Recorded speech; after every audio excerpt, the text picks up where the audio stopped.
تنزيل من رب العالمين.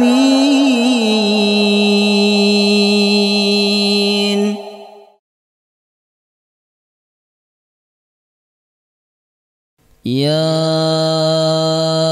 أيها الذين آمنوا إذا قيل لكم تفسحوا في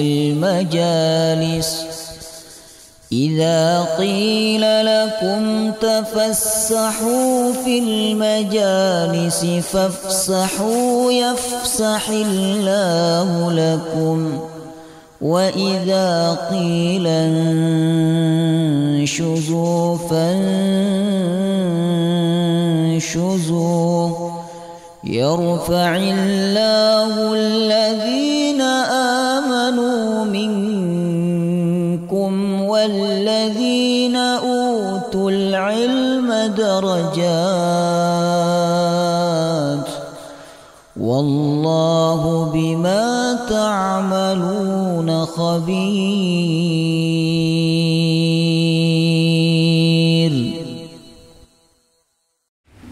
بسم الله الرحمن الرحيم.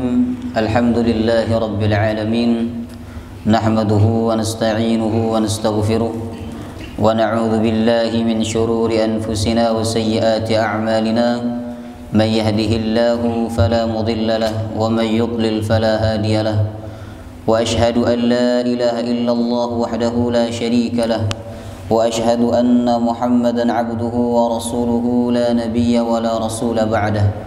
اللهم صل وسلم على نبينا محمد وعلى آله وصحبه أجمعين. سبحانك لا علم لنا إلا ما علمتنا إنك أنت العليم الحكيم. اللهم إنا نسألك علما نافعا ورزقا طيبا وعملا متقبلا. اللهم اجعلنا وأولادنا وذرياتنا من أهل القرآن. اللهم أنت يا ميسر يسر أمورنا أمور الدنيا والآخرة، آمين يا رب العالمين. Hadirin hadirat, Bapak Ibu jamaah yang dirahmati Allah, Assalamualaikum warahmatullahi wabarakatuh.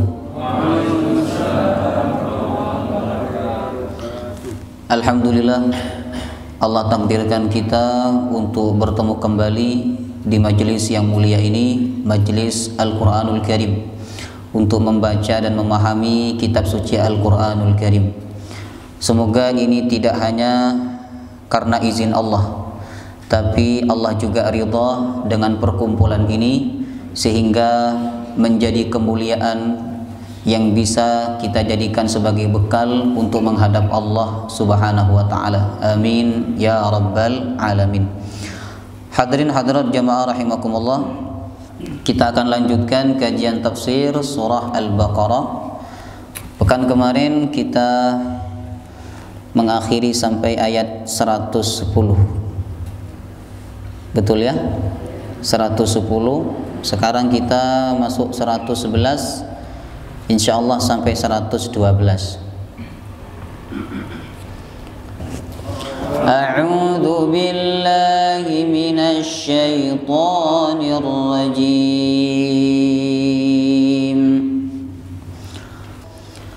Wa qalu lan yadkhulal jannata illa man kana hudan aw nasara. Shotnya tebal ya, dibaca au naso so. Kalau dibaca so itu kurang tebal. Tebal itu apabila suaranya berkumpul di dalam. So. Coba sama-sama, 1, 2, 3.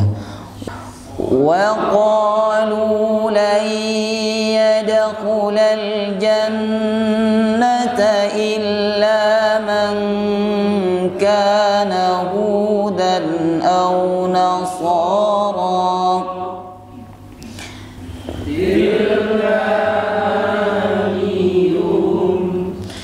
Ni-nya pendek dan ditekan. Tekannya jangan berat ya, tapi lembut. Niyuhum, bukan niyuhum. lembut karena ini huruf layyin. Dibaca pendek, jangan dibaca panjang. Amaniyuhum, keliru. Tilka amaniyuhum, sama-sama. Tilka amaniyuhum. Qul hatu burhanakum in kuntum shadiqin. Qafnya di pangkal lidah. Qul, jangan dibaca kaf. Kul apa artinya? Makanlah. Kul, makanlah. Hatu, datangkan. Apa maksudnya itu? Qul artinya ucapkanlah atau jawablah. Qul hatu burhanakum in kuntum shadiqin.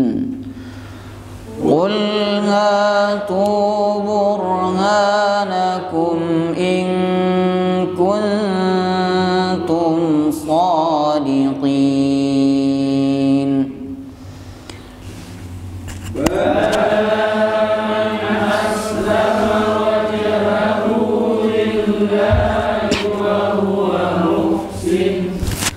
Lebih baik bala ini berhenti, bagus. Bala, sama-sama. Nah, cuman kurang enak karena hanya satu kalimat. Man aslama wajhahu lillahi wa huwa muhsinun falahu ajruhu 'inda rabbih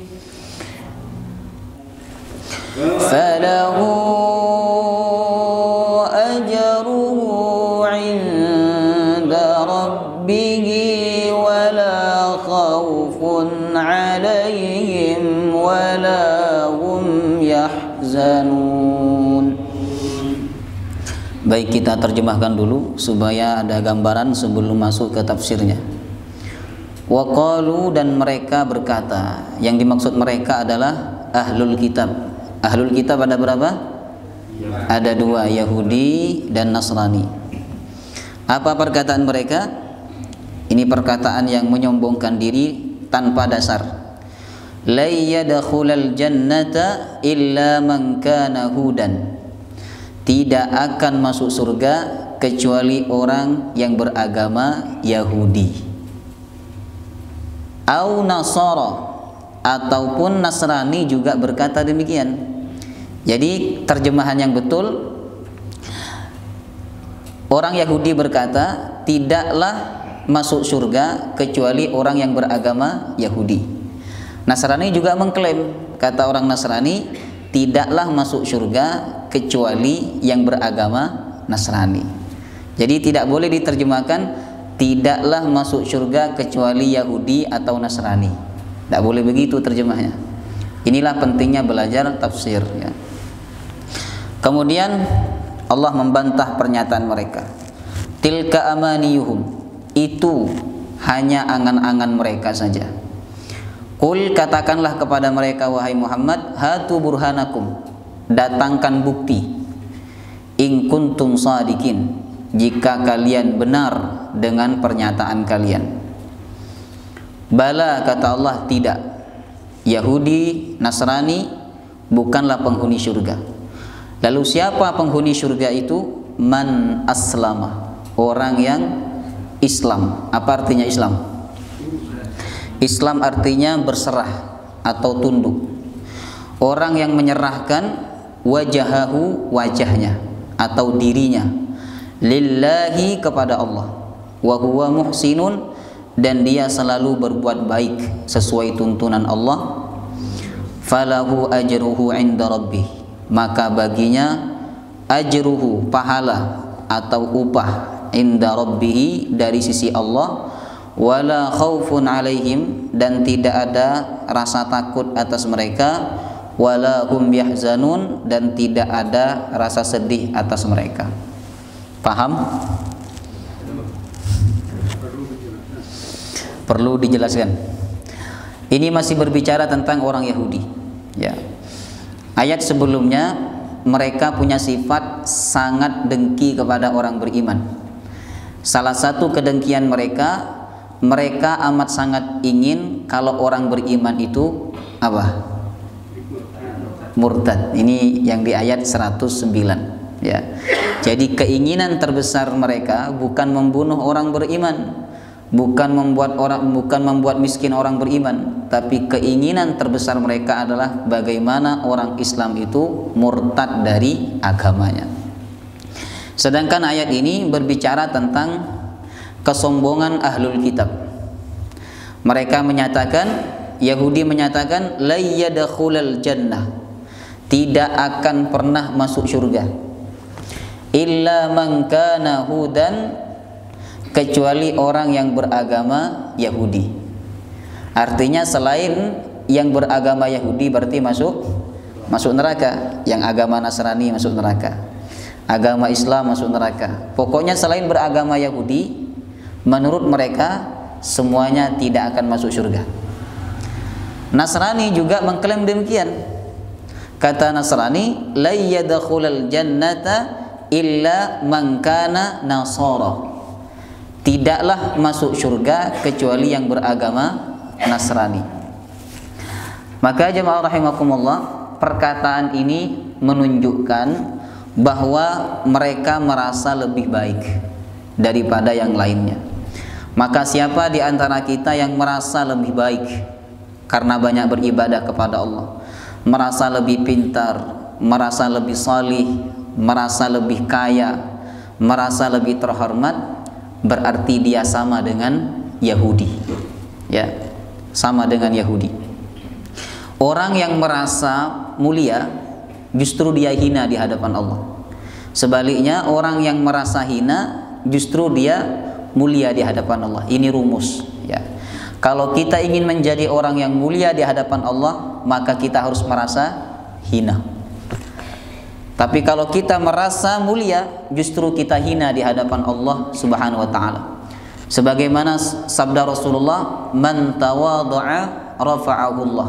Siapa yang tawadhu, merasa hina, merasa rendah, ya, merasa buruk, merasa banyak dosa, rafa'ahu Allah. Perasaan itu akan membuat Allah mengangkat derajatnya. Wa man takabbara wada'ahu Allah. Siapa yang merasa mulia, merasa baik, justru Allah akan hinakan hidupnya. Ya, jadi kuncinya kalau kita ingin mulia, kita harus punya sikap apa? Merasa hina di hadapan Allah Subhanahu wa taala. Ada sahabat Nabi namanya Julaibib. Miskin, tidak punya rumah, penampilannya sangat sederhana, wajahnya tidak tampan, ya. Suatu waktu beliau menyendiri di Masjid Nabawi pada waktu duha. Kemudian Rasulullah SAW masuk masjid dan beliau melihat ada sahabat Julaibib yang sedang menyendiri di masjid, ya. Sahabat kalau datang ke masjid di waktu duha itu mesti ada masalah, ya, ada masalah. Jadi sahabat tuh kalau lagi ada masalah, pikiran lagi sumpek, mereka datangnya ke masjid. Beda dengan kita. Kita ini kalau lagi sumpek datang kemana? Rekreasi kalau kita, ya. Maka Nabi SAW datang menemui Julaibib. Nabi tahu kenapa Julaibib itu menyendiri, karena sudah berumur tapi belum juga menikah. Sebab tidak ada orang yang mau menikahkan anaknya dengan Julaibib. Di Arab itu kalau tidak pinter dan tidak kaya, susah untuk dapat istri di Arab, ya. Tidak pinter, atau kalau tidak pinter, kaya, tidak kaya, juga susah untuk mendapatkan istri, ya. Maka saat itu Julaibib ditanya oleh Rasulullah, "Ya Julaibib, ala tatazawwaj?" Wahai Julaibib, kenapa kamu belum menikah? Kata Julaibib, "Ya Rasulullah, man yuzawwijuni?" Siapa yang mau menikahkan anaknya kepadaku? Kemudian Julaibib berkata, "Ya Rasulullah, engkau dapati aku sebagai orang yang miskin, orang yang fakir, orang yang lemah, tidak punya rumah, tidak punya tempat tinggal. Hidupku tidak terarah ya Rasulullah. Kemudian Rasulullah menjawab, walakin indallahi ghal, tapi engkau di sisi Allah sangat mahal. Ya, ini kisah jemaah rahimakumullah. Kalau kita merasa hina, maka kita akan mulia di hadapan Allah Subhanahu wa taala. Orang yang beribadah kepada Allah Subhanahu wa taala tapi merasa mulia dengan ibadahnya, maka ibadahnya sia-sia. Inilah yang ditakutkan oleh Rasulullah. Beliau bersabda dalam hadis riwayat Imam Ibnu Majah, "Lau lam takunu tudznibuna khasyitu 'alaikum ma huwa akbaru min dzalik." Kalau kalian tidak berbuat dosa, aku khawatir ada yang lebih aku takutkan daripada itu. Ada yang aku lebih takutkan daripada kalian berbuat maksiat, yaitu al-ujubah, sifat merasa bangga, memuji diri sendiri. Ya, orang yang bertakarrub kepada Allah dengan sholatnya, bertakarrub kepada Allah dengan ibadah hajinya, dengan umrahnya, dengan puasanya, dengan zikirnya, dengan baca Qur'annya, tapi dia merasa mulia dengan itu semua, maka semua ibadahnya tidak ada nilai di hadapan Allah Subhanahu wa taala.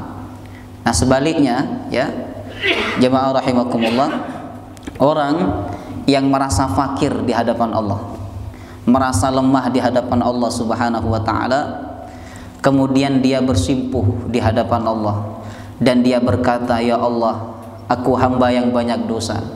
Ya Allah, aku hamba yang banyak melakukan perbuatan maksiat. Ya Allah, aku hamba yang buruk. Ya Allah, aku hamba yang jelek. Ya Allah, aku tidak punya kekuatan untuk melakukan perbuatan taat, tidak punya daya untuk meninggalkan perbuatan maksiat. Ya Allah, aku datang kepadamu untuk meminta ridhamu, untuk meminta belas kasihanmu, untuk meminta ampunanmu. Ya Allah, berikan hamba. Nah, inilah orang yang mulia di hadapan Allah. Walaupun ibadahnya biasa-biasa, tapi kalau dia merasa hina, maka dia mulia di hadapan Allah Subhanahu wa taala. Banyak enggak orang seperti ini? Banyak apa sedikit? Sedikit, jemaah. Buktinya apa? Buktinya apabila panjenengan berkata kepada saya, kamu orang banyak dosa, kamu orang suka buat maksiat, saya marah. Berarti saya tidak mengakui dosa saya. Kalau saya tidak mengakui dosa saya, berarti saya mengakui sebagai orang yang mulia. Ya. Ketika saya mengaku sebagai orang mulia, disitulah kehinaan saya di hadapan Allah Subhanahu wa taala. Maka hati-hati dengan sifat merasa diri kita lebih baik daripada orang lain. Sedikit saja sifat itu kita tanamkan dalam hati kita, maka kita tidak akan masuk surga. Rasulullah bersabda, la yadkhulul jannah man kana fi qalbihi mithqalu dzarratin min kibrin. Tidaklah masuk surga orang yang di dalam hatinya ada sedikit dari sifat sombong. Sedikit saja tidak masuk surga. Allah haramkan surga bagi dia. Karena sifat yang paling dibenci oleh Allah adalah sifat sombong. Panjenengan meninggalkan sholat, Allah benci. Panjenengan berkata dusta, Allah benci. Panjenengan menggibah orang, Allah benci. Tapi ada sifat perbuatan maksiat yang sangat dibenci oleh Allah, yaitu sombong. Ya, maka kalau kita merasa paling pintar, paling kaya, paling hebat, paling soleh, ya, paling ini, paling itu, pegang dada, istighfar, astagfirullahaladzim, astagfirullahaladzim, astagfirullahaladzim, supaya kita tidak sama dengan orang Yahudi. Nah, sahabat Abu Bakar As-Siddiq ketika beliau dipuji oleh orang lain, justru beliau berdoa kepada Allah. Ini bisa kita contoh jemaah rahimakumullah. Doanya beliau ada di dalam riwayat Imam Al-Baihaqi. Jadi ketika ada orang memuji sahabat Abu Bakar, beliau berkata, Allahumma anta a'lamu minni binafsi. Ya Allah, engkau lebih tahu tentang diriku dibandingkan aku. Wa ana a'lamu binafsi minhum, dan aku lebih tahu tentang diriku dibandingkan mereka yang memuji aku. Allahumma ja'alni khairan mimma yadhunnun. Ya Allah, jadikan aku lebih baik dari apa yang mereka sangka kepadaku. Waghfir li ma la ya'lamun. Ya Allah, ampuni dosa-dosa yang mereka tidak tahu tentang aku. wala tu'akhidni bima yaqulun. Ya Allah, jangan siksa aku, jangan hukum aku sebab pujian mereka kepadaku. Ini kalimatnya Abu Bakar ketika dipuji. Beliau tidak kemudian merasa saya paling hebat memang, saya pantas mendapatkan puji. Tidak begitu jemaah rahimakumullah. Justru beliau merendahkan dirinya di hadapan Allah Subhanahu wa taala. Maka Yahudi salah satu sifatnya adalah dia merasa paling suci, sehingga mereka berkata tidak ada yang masuk surga kecuali orang Yahudi. Nasrani pun juga berkata demikian, tidak ada yang masuk surga kecuali yang beragama Nasrani. Lalu Allah mengatakan tilka amaniyuhum, itu hanya angan-angan mereka saja, itu hanya angan-angan kosong. Dan angan-angan kosong ini termasuk tipu daya syaitan, sebagaimana firman Allah dalam Quran surah An-Nisa 119. Allah berfirman, wala udhillannahum wala umanniyannahum, aku akan sesatkan mereka dan aku akan buat mereka berangan-angan kosong. Ya. Amani ini berasal dari kata umniyah. Umniyah itu angan-angan kosong. Contoh ya, panjenengan sendiri di dalam kamar lalu berangan-angan, seandainya saya kaya, ya, saya akan beli mobil, saya akan beli rumah, saya akan bersedekah, tapi tidak bekerja. Itu namanya angan-angan kosong. Itu termasuk tipu daya syaitan, ya, tipu daya syaitan. Dan angan-angan ini bisa membuat manusia lupa diri. Sebagaimana sabda Nabi Al-Bukhari, la yazalu qalbul kabir syabban fitnataini. Ya. Orang yang sudah tua itu tetap akan punya jiwa muda dalam dua perkara. Ya. Udah sepuh itu, tapi dia jiwanya tetap muda dalam dua perkara. Fi hubbid dunya, dalam masalah cinta kepada dunia, itu jiwa mudanya keluar tuh. Ngoten. Tapi kalau dalam urusan ibadah, ruku aja sempurna tidak mampu. Ngoten.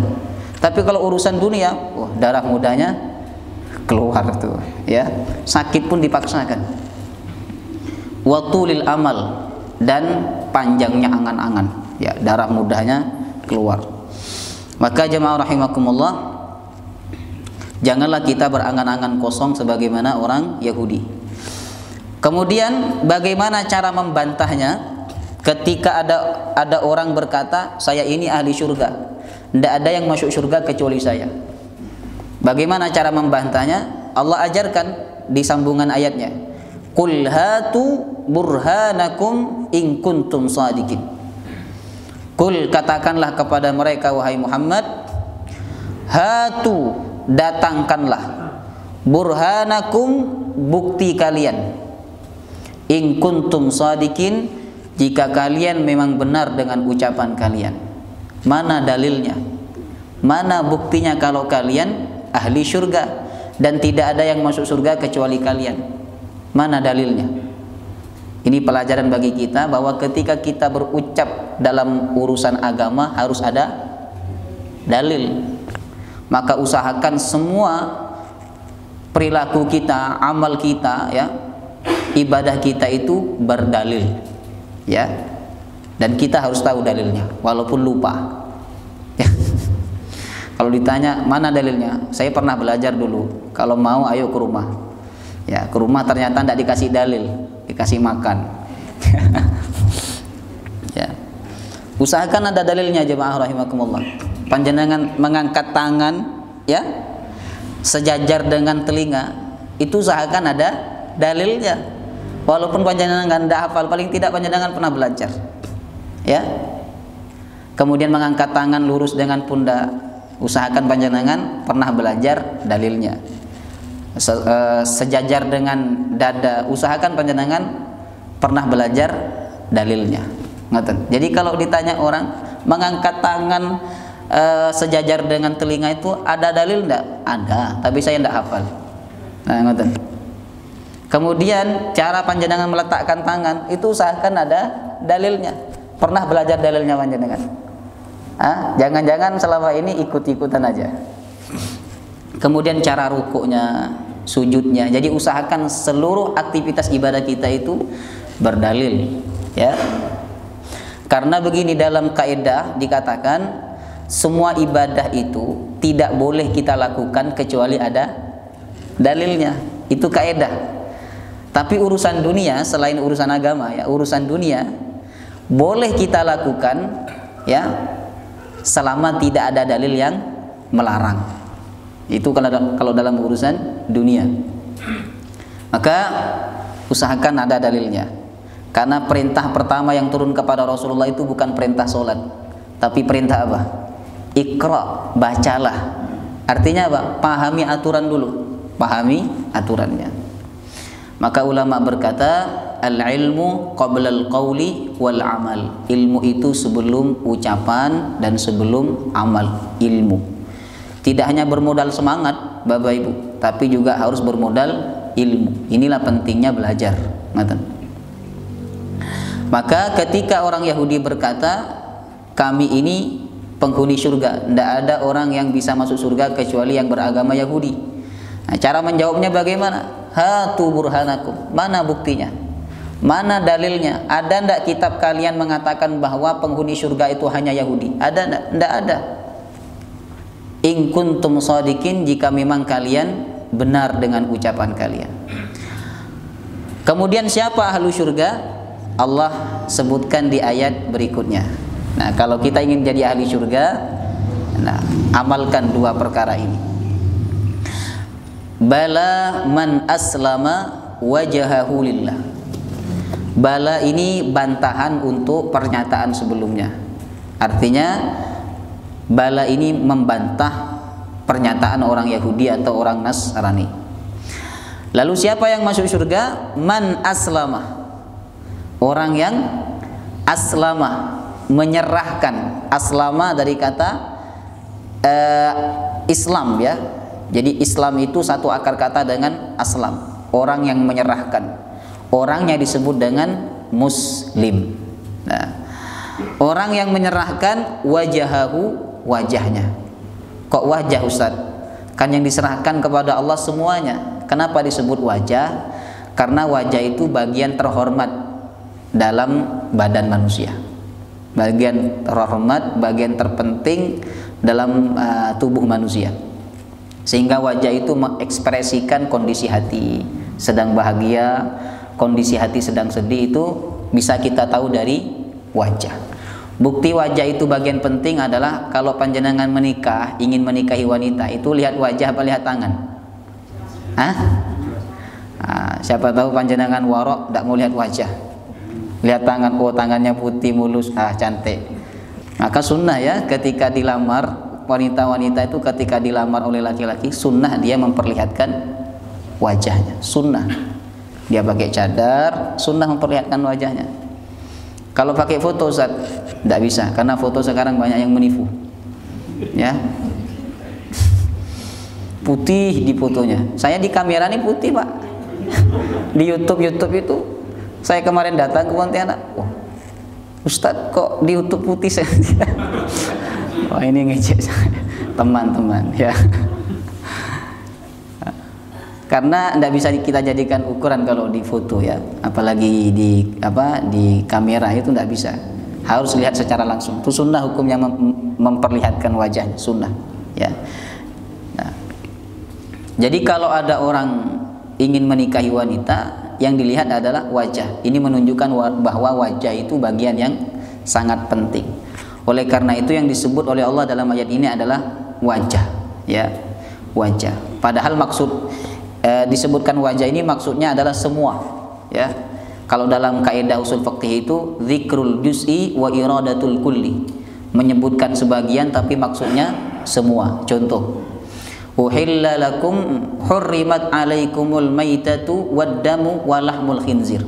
Diharamkan atas kalian makan darah, kemudian makan bangkai, walahmul khinzir, dan makan daging babi. Apakah hanya daging yang haram? Kulitnya haram enggak?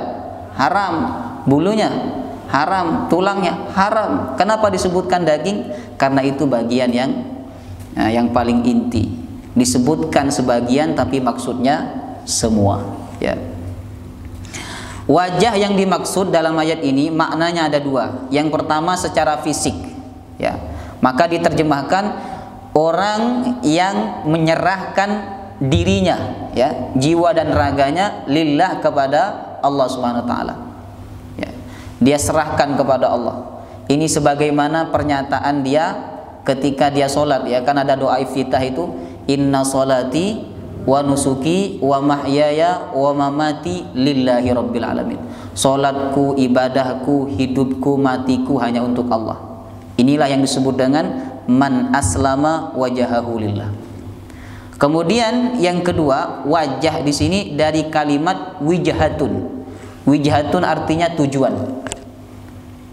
Maka diartikan orang yang tujuan hidupnya hanya untuk Allah, alias ikhlas, ya.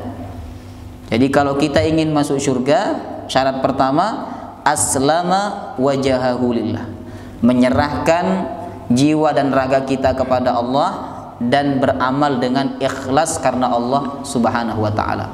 Nah, kalau kita menyerahkan raga kita, jiwa kita kepada Allah, maka kita layak disebut sebagai muslim. Jadi menyebut diri kita sebagai muslim itu sebenarnya perkara yang berat. Kalau kita tidak betul-betul tunduk kepada Allah, tidak pantas kita disebut dengan muslim. Muslim itu orang yang betul-betul tunduk kepada Allah, pasrah kepada Allah. Kalau kita ngomongnya pasrah kepada Allah, tapi ketika Allah tetapkan ternyata kita tidak ridho, itu bukan muslim. Muslim itu pasrah semua apa yang ditetapkan oleh Allah Subhanahu wa taala. Kemudian yang kedua, wa huwa muhsin, dan dia berbuat ihsan. Muhsin ditafsirkan dalam kitab tafsir Al-Baghawi adalah orang yang berbuat baik sesuai tuntunan Allah dan Rasulnya. Itu dikatakan muhsin. Ya, kalau punya anak laki-laki dinamai muhsin, bagus. Muhsin, orang yang berbuat baik sesuai tuntunan Allah dan Rasulnya.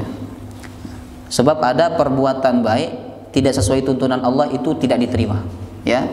Yang dimaksud oleh ayat ini adalah ikhlas karena Allah dan perbuatan baiknya sesuai tuntunan Allah dan Rasulnya. Kalau dia melakukan dua perkara ini, Allah akan memberikan dua kemuliaan. Apa kemuliaan yang pertama? Falahu ajruhu 'inda rabbih wala khaufun 'alaihim wala hum yahzanun. Maka bagi dia, kata Allah, ajruhu, pahala. Ajrun ini satu akar kata dengan ujroh, artinya upah. Kalau bahasa kasarnya ini pernah kita pelajari, ya. Bahasa kasarnya adalah dia mendapatkan upah. Dari siapa upah itu? Inda rabbih, dari Allah. Kalau upahnya dari Allah, besar apa kecil? Pasti besar, karena Allah Maha Kaya. Ngaten. Nah, kalau panjenengan kerja dapat upah besar, semangat tidak bekerja? Semangat. Seharusnya kita ibadah, berbuat ihsan, beramal soleh itu semangat, karena kita akan dapat upah besar dari yang maha besar, Allah Subhanahu wa ta'ala. Apakah hanya dapat upah? Tidak, ya. Wala khaufun alaihim wala hum yahzanun. Tidak ada rasa takut dan tidak ada rasa sedih. Jadi orang tuh kalau pasrah kepada Allah tidak takut, tidak takut hantu. Siapa yang takut hantu sih? Ada enggak? Itu belum muslim itu kalau saya takut sama hantu itu, ya. Kalau takut sama istri, Ustaz? Tidak tahu saya, mungkin istrinya menakutkan.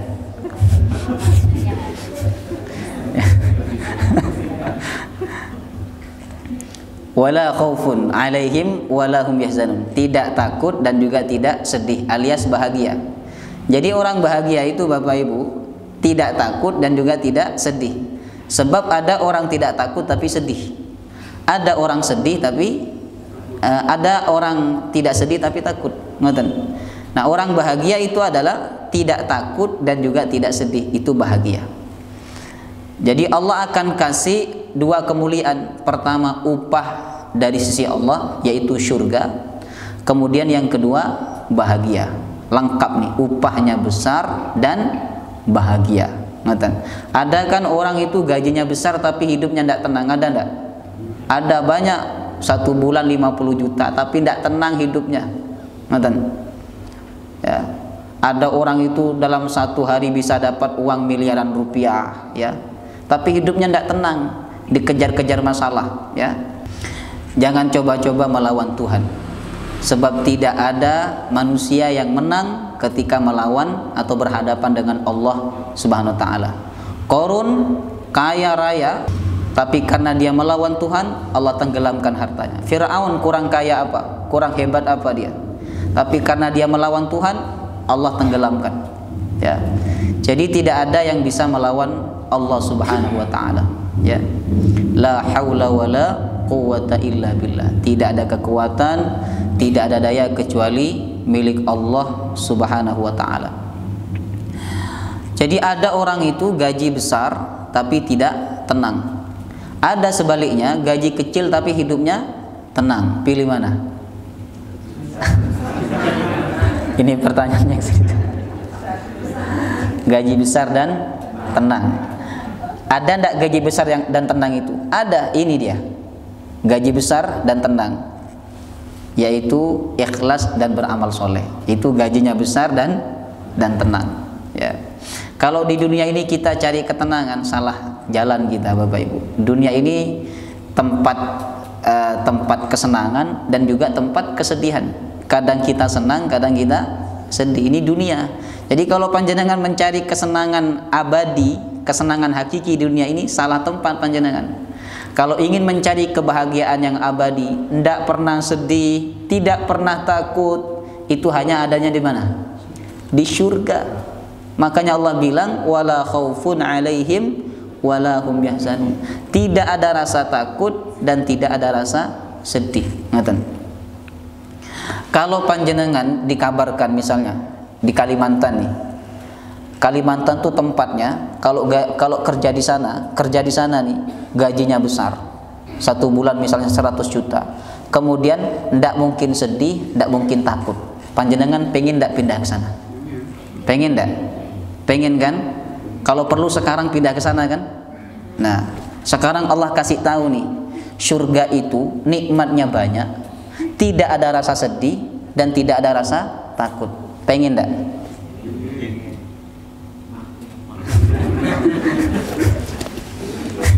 Ada nantinya. Allah. Memang beda hati kita dengan sahabat, ya. Sahabat tuh kalau disebut surga langsung berangkat mati pengen masuk surga. Ada sahabat datang ke Rasulullah, ya Rasulullah, kalau saya mati tempat saya di mana?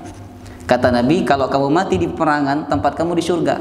Kurma yang dia pegang itu langsung dibuang masuk ke peperangan, pengen mati, pengen cepat masuk surga. Subhanallah, ya. Maka jemaah rahimakumullah, lakukan 2 perkara ini. Yang pertama, muslim, yaitu berserah diri kepada Allah, ikhlas karena Allah, dan muhsin, selalu berbuat baik sesuai tuntunan Allah dan Rasulnya. Niscaya kita akan mendapatkan pahala besar dari Allah dan kita akan mendapatkan kebahagiaan yang abadi. Wallahu ta'ala alam bissawab. Ada pertanyaan? Silakan Bapak Ibu. Assalamualaikum warahmatullahi wabarakatuh. Waalaikumsalam warahmatullahi wabarakatuh. Menyimpang dari kajian malam tadi ini, kaitannya dengan ramainya di Timur, seperti antara NATO dan Uni Soviet atau Rusia. Menurut hitung-hitungan itu kan memicu perang dunia ketiga, perang nuklir lah katanya. Perang nuklir itu nanti kan 1 bom atom saja seperti di Hiroshima itu sudah menewaskan begitu banyak. Kalau ini terjadi, ya mudah-mudahan Allah tidak meridhoi ini. Ini termasuk apa? Kita takut atau tidak? Mohon. Takut mati gitu. Berarti takut mati. Anda usah takut mati, sebab semua orang akan mati. Ya, yang kita takutkan itu adalah mati dalam keadaan su'ul khatimah, itu baru kita takut. Ya, apakah akan kiamat? Enggak, ya. Kita tidak bisa menjadikan kejadian di Rusia dan dengan apa? Rusia dengan apa? Ukraina itu sebagai patokan bahwa tanda kiamat lah, ya. Ada orang yang bersikap cocokologi. Jadi ada hadis Nabi dicocok-cocokkan, kata mereka Rusia itu Romawi. Rom, ya, Romawi. Nabi SAW bahagia ketika bangsa Romawi menang atas Persia. Tapi itu kejadian kan sudah lama, ya. Jadi kalau itu terjadi, ya, ada nuklir yang dilepaskan lalu dunia ini hancur, apakah kita takut? Tidak usah takut, ya. Kapanpun dan dimanapun, insya Allah kita siap. Siap mati tidak? Siap kan? Siap, harus siap. Siap tidak siap semuanya akan mati, ya. Maka persiapkan amal soleh yang terbaik, banyak taubat kepada Allah, banyak minta maaf. Kalau masih ada tanggungan hutang, dibayar hutangnya, ya. Kemudian kalau ada pernah menzalimi orang, minta maaf kepada orang lain, ya. Minta maaf, ya, banyak taubat kepada Allah. Kalaulah itu benar terjadi, perang dunia yang keberapa itu terjadi dan dampaknya sama Indonesia, ya, maka kita pun siap untuk menghadap Allah Subhanahu wa taala. Ngaten, enggak usah takut, ya. Orang beriman itu tadi wala khaufun alaihim wala hum yahzanun. Wallahu taala alam bisawab. Subhanakallahumma bihamdika asyhadu an la ilaha illa anta astaghfiruka wa atubu ilaik. Wassalamualaikum warahmatullahi wabarakatuh.